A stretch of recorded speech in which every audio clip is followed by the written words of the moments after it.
لیکن ویور آج کا جو ہمارا ٹاپک ہے وہ ہے حواس کے علم کے بارے میں قرآن کا نقطہ نظر۔ جہاں تک اسلام کا تعلق ہے، یہ زندگی کی باقاعدگی کے لیے حقیقی بنیاد دریافت کرنا چاہتا ہے۔ قرآن میں کئی جگہوں پر انسان کو کائنات کا مشاہدہ کرنے کی ہدایت کی گئی ہے،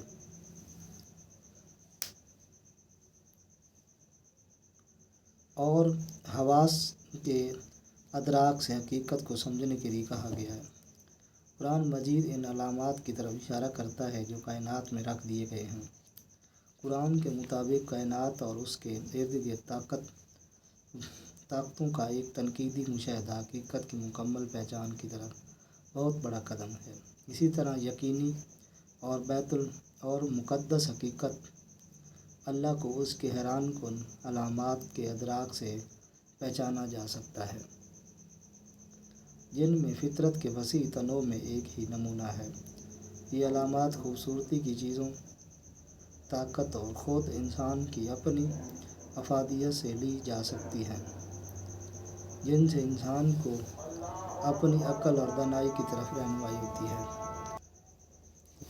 دیکھو، زمین اور جنت کی تخلیق میں، دن اور رات کے بدل کر آنے میں، جہازوں کے، انسانیت کے فائدے کے لیے سمندروں میں تیرنے میں، بارش میں جو اللہ آسمان سے برساتا ہے، اور زمین میں جو اس زمین پر دی گئی موت، اور تمام اقسام کے درندوں میں جن کو اس نے زمین پر پھیلایا، ہواؤں کے بدلنے میں اور بادلوں میں جو زمین اور آسمان کے درمیان ان کے غلاموں کی طرح پیچھے پیچھے اڑتے ہیں۔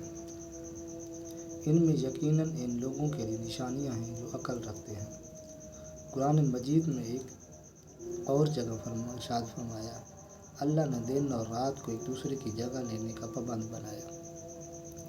بے شک اس میں بصیرت والوں کے لیے سبق ہے۔